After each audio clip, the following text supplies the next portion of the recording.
Selamat pagi adik-adik semua, selamat bertemu dan salam sehat bagi kita semua.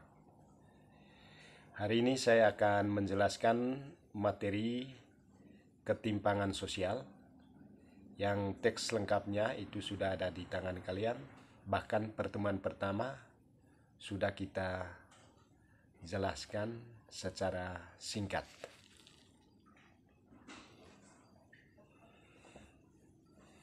Pertama-tama saya akan menjelaskan sekali lagi tentang pengertian ketimpangan sosial. Secara umum, ketimpangan sosial itu dapat diartikan sebagai kondisi adanya ketidakseimbangan atau jarak yang terjadi di tengah-tengah masyarakat yang disebabkan oleh adanya perbedaan status, adanya perbedaan ekonomi maupun perbedaan budaya. Ada beberapa ahli yang mempunyai pendapat yang berbeda tentang pengertian dari ketimpangan sosial ini. Pertama, Budi Winarno. Beliau mengatakan bahwa ketimpangan sosial sebagai kegagalan pembangunan di era globalisasi untuk memenuhi kebutuhan fisik maupun psikis dari warga. Ahli yang kedua, Jonathan Houghton, mendefinisikan ketimpangan sosial sebagai bentuk ketidakadilan yang terjadi dalam proses pembangunan. Ahli yang ketiga, Royhatul Asvidah. Beliau mendefinisikan ketimpangan sosial sebagai dampak residual dari proses pertumbuhan ekonomi. Selanjutnya ada William Ogden. Beliau menjelaskan tentang ketimpangan sosial sebagai perubahan sosial yang melibatkan unsur-unsur dalam masyarakat yang saling berhubungan satu dengan yang lain. Selain itu ada Andrinov A. Sandiago mendefinisikan ketimpangan sosial sebagai buah dari pembangunan yang berfokus pada ekonomi sementara melupakan aspek sosial.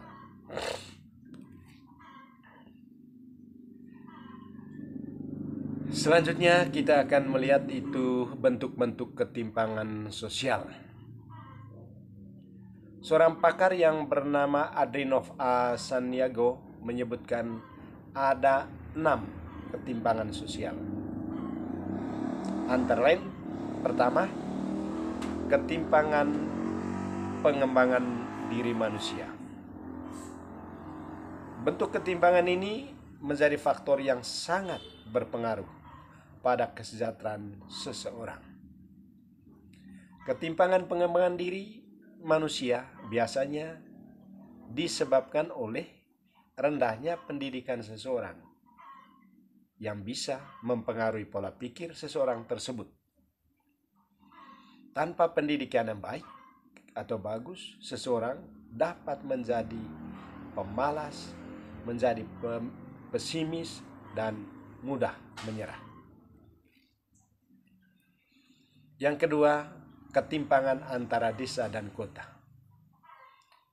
Ketimpangan desa dan kota bisa terlihat jelas dari perbedaan pembangunan infrastruktur di kedua wilayah tersebut.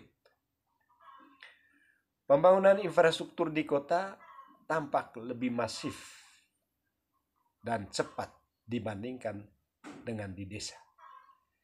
Ketimpangan ini akhirnya menyebabkan banyak masyarakat pindah ke kota demi mendapatkan kehidupan yang lebih baik.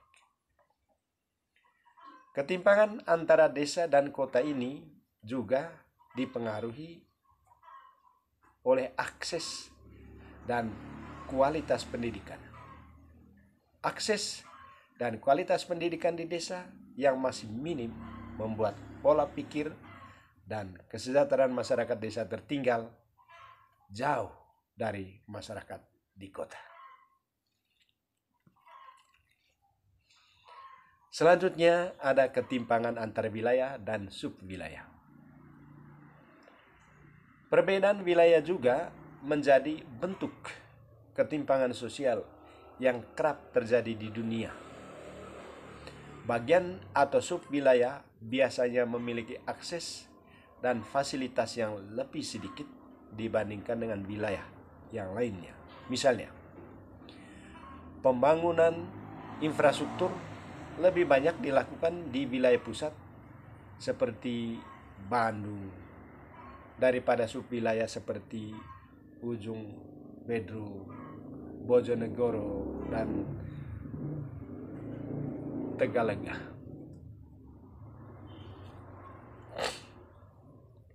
Yang berikut ketimpangan antar golongan sosial ekonomi. Ketimpangan antar golongan sosial terjadi karena adanya perbedaan kelas sosial dan stratifikasi sosial di dalam masyarakat. Misalnya, akses kesehatan dan pendidikan antar kelas atas dengan masyarakat kelas bawah sangat berbeda.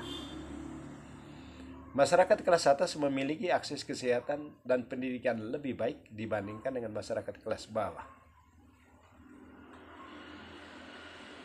Selanjutnya ada ketimpangan penyebaran aset.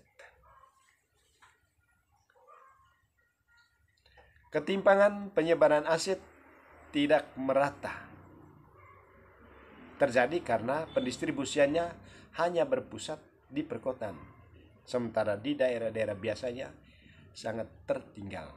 Misalnya, pembuatan jalan tol lebih banyak dilakukan di kota dibandingkan dengan di desa. Atau masih ada lagi sekian banyak contoh yang dapat kita temukan dalam kehidupan sehari-hari di lingkungan tempat tinggal kita masing-masing. Lalu ada ketimpangan antar sektor ekonomi. Ketimpangan antar sektor ekonomi dapat juga kita lihat dari perbedaan ada lapangan pekerjaan, pendapatan masyarakat, sektor budaya dan pariwisata. Bentuk ketimpangan inilah yang banyak membuat strata atau tingkat masyarakat berdasarkan status sosialnya. Adik-adik sekalian, mungkin untuk sementara sekian dulu penjelasan kita terkait dengan ketimpangan sosial di dalam masyarakat. Selanjutnya untuk pertemuan berikutnya, saya akan menjelaskan nanti tentang faktor-faktor penyebab ketimpangan sosial di dalam masyarakat. Selanjutnya sebagai tugas, kalian diminta untuk buat video tentang contoh ketimpangan sosial yang nyata di lingkungan tempat tinggal Anda. Jangan lupa sertakan dengan gambar dan penjelasan pada video tersebut. Video yang akan Anda kirim, saya akan tampilkan di YouTube channel ini. Anda boleh gunakan PowerPoint sebagai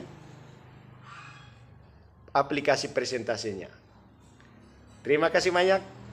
Jangan lupa like, komen, dan subscribe. Thank you. Sampai jumpa.